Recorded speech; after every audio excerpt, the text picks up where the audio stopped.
So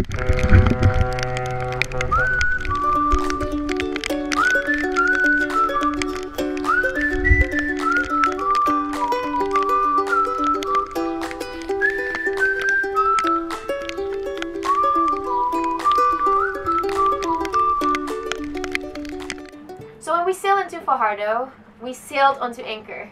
And we did that for a couple of reasons. First of all, because we think it's a good skill to have, to be able to, if something goes wrong, to keep your sails up, drop the anchor, and be done with that. So we try to practice this as often as we can. And the second reason, like I said, in case something goes wrong, is because something did go wrong. Usually, every time we anchor, we always, before we drop our sails, we always give a little test to our motor, make sure everything works fine. And this time, it just gave nothing. Like, we kept pushing, and it didn't even feel like it was on. I mean, it was, nothing was happening. Vibration. So as it turns out, we have been undercharging our batteries. And it's not because we don't have enough solar, or it's not because there's not enough sun, or our charge controller's bad, or anything like that. We just didn't have the right settings dialed into our charge controller. It's a very smart charge controller, and you can customize pretty much every setting you need to charge the batteries. Since there wasn't any manufacturer published data on what settings the batteries required, because we got them, they're just trolling motor batteries. Most people just charge them when they plug into their garage or something. Yeah. So we didn't have the right settings, so we were undercharging our batteries for the past year, which caused them to sulfate, which meant our charge controller was charging them to what it thought was 100%, but what it thought was 100% wasn't actually 100% for our batteries. So that's what happened. It's completely our fault. It has nothing to do with the equipment on board. No. But it's just sort of user error and not quite understanding that you can actually undercharge batteries. We knew you could overcharge lead acid batteries, and we were trying hard not to boil the battery acid and cause it to fume and make hydrogen gas in our boat, which is explosive. So instead, we kind of played it safe and ended up undercharging our batteries, which is also bad. Yeah, who knew, right? The main indicator that our batteries were giving us that meant that they were being undercharged was that we never had to add water to them. In a year, we've never needed to top them up, which meant the electrolyte wasn't getting all the way up to fully charged, which means that they sulfated prematurely. And at first, we thought it was a good thing that we didn't have to add water. Yeah, we thought we just got lucky or something. But it turns out it wasn't. It was pretty much bad for the batteries as well. Yeah. You're supposed to add, I think it says, about an ounce of water every month to each cell if your batteries are being charged appropriately, and we haven't added any. Yeah. So they've always been topped up every time we checked. So lesson learned, a bit of an expensive lesson learned. Maintain your batteries properly is the main lesson we've learned. So basically our solution was to replace our batteries, because at this point the batteries were dead. There's nothing we could do with them. There are ways that you can try to desulfate batteries, but you never really get the full potential back out of them. And to us, since we rely on our batteries so much, we decided it was more worth just replacing them with new ones that we could rely on than, you know, try to maybe sort of squeeze another couple of months out of them. So. Yeah, and obviously, like, the top choice for batteries would be to get lithium ions. But we wish. We wish. We can't afford any of this right now. Good morning, everybody. We are going to shore today. And we are rowing to shore today because our dinghy motor is all broken. Across from my anchorage, there is a little island called Isleta. Although the island is mainly private, it's easy to get access to the marina, where we can leave the dinghy and take a local ferry to the mainland.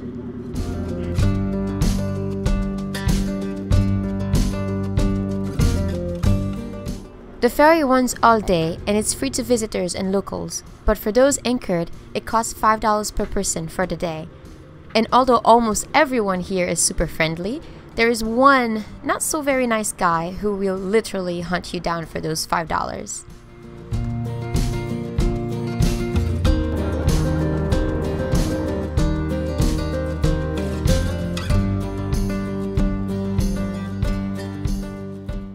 So Fajardo is tricky because the actual town, the part that has everything, is far away from where we are. It's a few miles inland from the coast, actually. So and there's no taxis, there's no local buses. So it's either you have your car or you have Uber. Luckily, they do have Uber here. So. Which we found out after we walked 10 miles to Walmart.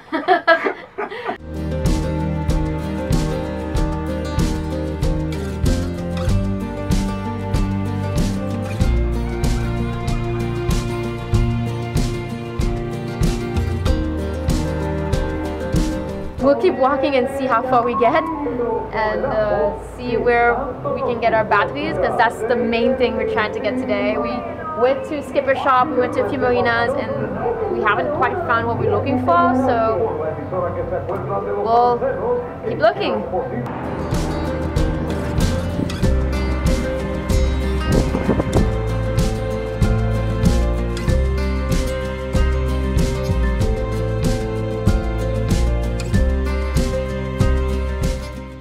So we finally made it to Walmart, and we found batteries that are big enough for a boat.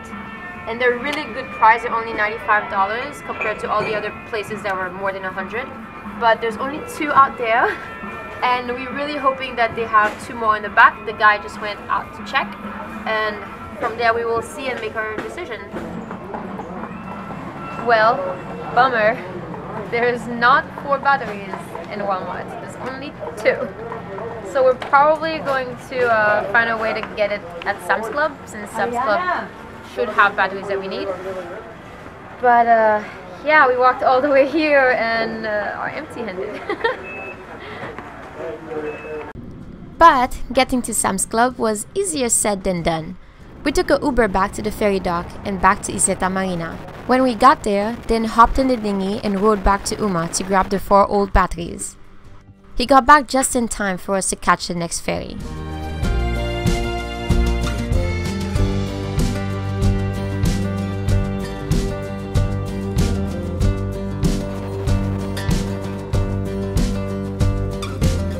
Even though Sam's Club was a 45-minute drive, getting another Uber there and back was still cheaper than renting a car, so off we went.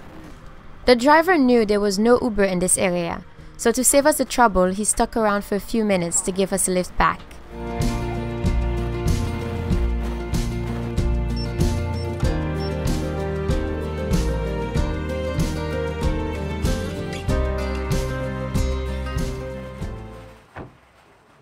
So we just left Sam's Club and got all the batteries that we needed. Unfortunately, we had to become a member of Sam's Club for a year before buying anything. So we did that, and now we're members. But our Uber driver is awesome because he waited for us while we were in there. Muchas gracias. Yeah, so now we're going back to the boat and figure out this battery deal.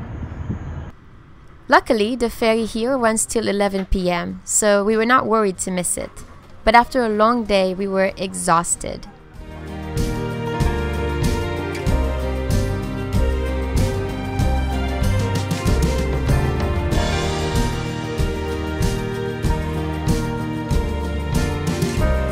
Before going back to install our new batteries, we needed a quick beer break after such a long day. We cooled down at a local bar for a few minutes and then headed back to Uma.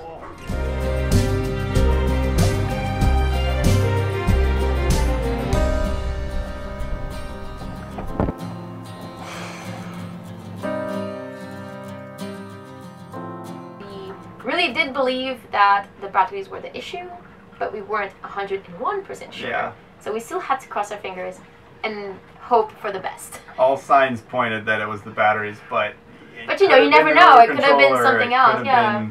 Something else. There's a couple of things that could have gone wrong. So. And we did need batteries anyway, but if that didn't resolve the motor issue, oh, we would have been so sad. We would have been really upset. So then installed the batteries, and we clicked it on, and ta-da!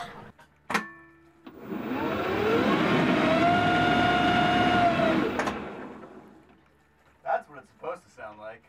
Everything worked again so well.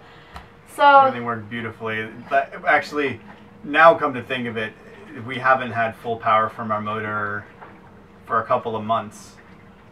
So it was nice to, but we didn't really notice because we don't ever use the motor on full power. We only ever use it maybe 2 or 3 knots to like come into an anchorage or to back down the anchor. Yeah. But when you lean on all the way on that throttle, there's a lot of power that comes out of that motor, and it was pretty cool to feel that again. Yes. We'll definitely have an update. But yeah, we'll have an episode all about the electric motor just for you. We haven't changed anything since we left Riverside, and it works every time we click the button on. But I know you guys want some more details, so we're definitely going to come up with another Electric Week episode to give you more details. And future plans, what we plan on upgrading, what we plan on modifying, and all that kind of stuff. We've got some good plans coming up. Yeah. So again, the batteries were the problem, not the motor. And it was our fault. Oops. Anyway, but now we have another problem because everything keeps breaking these days. Oh, by the way, the audio for the camera is not working anymore.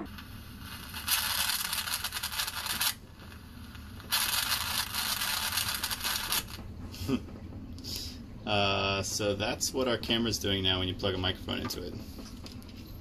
This thing's pretty much dead. The motor's broken. The dinghy motor is broken. That's another thing too. The other day we left it at the Isleta Marina, which is right where we are anchored. And the mechanic was looking into it, and we were hoping that the next time we saw him, we'd be like, oh yeah, easy fix, no problem. Nope. Turns out it's probably a better use as an anchor. Yeah. So I think we'll be able to replace it for less than we'd be able to fix it. We'll see. We need to get a little bit more specific list of things that are actually wrong with it, so we can go online and see if we can get the parts ourselves to fix it. Yeah. But it's not looking good for the dinghy motor. Although the icebox is coming along nicely. The icebox is coming along beautifully. So last time that we went to Walmart, it was a bit of an adventure. Luckily this time we have a new friend, that is. Hi. She offered us to give us a ride around, so we ran a lot of errands today. We went to the Skipper shop in West Marine. That's 3/8 inch and that's 3/4. Right. And then 10 feet of the 3/8. So we are at the Skipper shop today, getting the last few bits of hoses and connections we need to finish plumbing our new icebox. I'm pretty excited for that. $40. I paid $5.99 for this at the Marine Surplus store in Fort Pierce. $5.99. It's $40 here. That's what we need, unfortunately. We went to Walmart to do some grocery shopping, and we even went to the hardware store so that we can fix our dinghy oar again.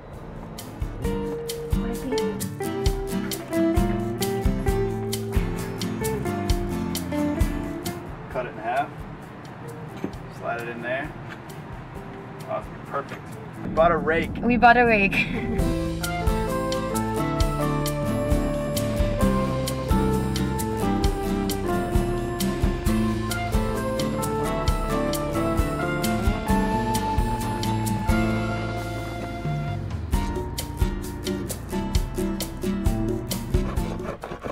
We knew we could technically just buy new oars, but instead, for the price of a cheap rake, we were able to stretch our oar's life just a little more.